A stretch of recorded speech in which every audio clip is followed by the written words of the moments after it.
Concorde national d'être un mouvement incubateur. Nous formons.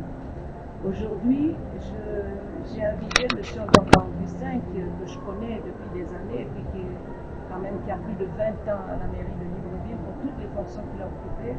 J'ai pensé que c'était le mieux placé pour venir expliquer à tous nos candidats qui sont là dans la salle et à tous leurs invités ce que c'est que le conseil municipal. Parfois, on prend des gens, les met sur la liste pour faire une liste, mais les gens ne savent même pas pourquoi ils sont sur cette liste. Nous les formons pour qu'ils sachent ce qui les attend là-bas quand ils sont élus. On leur donne des raccourcis, en fait, des raccourcis pour être déjà préparés à ce qui va se passer. Et surtout leur donner aussi la force de la campagne, parce que maintenant qu'ils savent pourquoi ils vont y aller, ils vont avoir une autre attitude sur le terrain pour faire leur campagne. J'ai voulu aussi montrer, en prenant M. Ndonga, qui est d'un parti différent du nôtre, qui est de l'UPR, que nous sommes avant tout des Gabonais et que lorsqu'un Gabonais se lève pour aller en campagne, ce n'est pas pour aller en guerre contre les autres partis.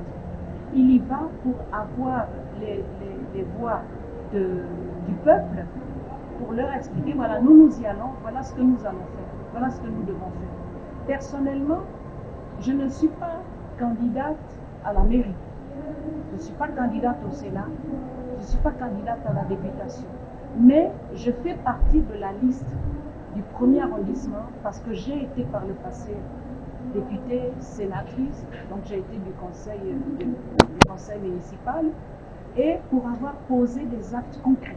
Les populations du premier arrondissement le reconnaissent jusqu'aujourd'hui. Nous n'avons pas respecté la mission régalienne des parlementaires.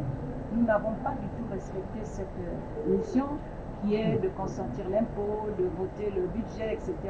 Nous avons été au-delà de ça parce qu'on s'est dit qu'au Gabon, ou en Afrique, mais parlons du Gabon, lorsque les populations votent pour vous, ils ne votent pas pour vous parce que vous allez aller voter le budget de la mairie. Ils votent pour vous parce qu'ils s'attendent à ce que vous leur rameniez ce qu'ils attendent de leur vie de tous les jours. C'est ainsi que moi, par exemple, alors que j'étais députée, je leur ai apporté des fontaines publiques, je leur ai apporté des passerelles, je leur ai apporté des corps de garde pour tous les chefs de quartier de mon arrondissement, du moins de mon siège. Ils ont eu des corps de garde parce que je voulais mettre à l'aise ces pères qui font la palabre, qui ne peuvent pas aller dans les tribunaux, les grands tribunaux.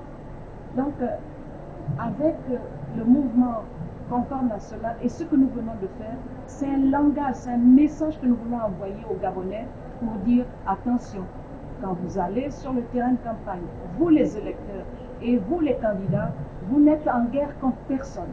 Vous allez vers un peuple qui a besoin d'entendre ce que vous avez prévu de faire pour eux. Voilà la raison d'être de Concorde national et le pourquoi de cette rencontre que nous avons faite aujourd'hui.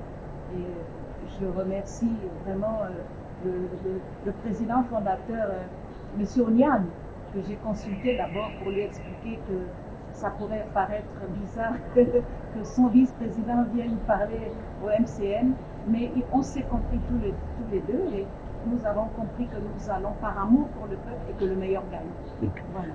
Et dans le cadre de cette campagne qui s'ouvre, il y a quelque chose qui caractérise Madame Dubose et le président fondateur de l'Union pour la République, c'est une foi chrétienne indéniable, une foi vivante. Ce sont les personnalités qui ont permis aujourd'hui de réconcilier la foi à la politique. C'est vrai que notre constitution distingue bien la religion des affaires de l'État, mais leur foi chrétienne est telle qu'aujourd'hui, il est important que tous ceux qui aspirent à diriger notre pays soient empreints de la crainte de Dieu.